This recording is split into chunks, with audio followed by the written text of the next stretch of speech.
हिमूचं बड्डेचं night celebration आम्ही 12 वाजेला न करता 10लाच करून घेतलं. का ते तर सांगतेच, पण त्याच्या पहिले बघा इतकं सुंदर सेलिब्रेशन झालं होतं, मस्त वाटत होतं. आणि ह्या दोघांना इतकी एनर्जी येते एकत्र आल्यानंतर, इतके मस्त मस्ती करताना ते हिमू आणि रिशू दोघंही बलूनमध्ये मस्त हे चालू होतं. रिशूचं तसं थोडंसं चालू होती मस्ती करायची कामं, आणि हिमूचेही दोघांनाही ते बलून्स इतके आवडले होते त्यांना फक्त.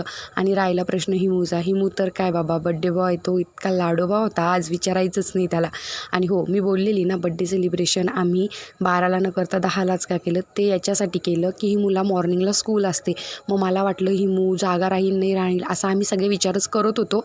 पण हिमू आणि रिशू एकत्र आल्यानंतर इतके फ्रेश झाले. नंतर हिमू गेला, आणि हिमू निघून गेल्यानंतर पण रिशूला बलून्स सोडायचा नव्हता, त्याला बलून्सच घेऊन करायचं होतं मस्ती. आता कंप्लेट रात्रीचे 11:30 वाजत आलेले. 11:30 वाजून गेल्यानंतर सुद्धा याचं म्हणणं होतं की मला खेळायचं आहे. थँक्यू.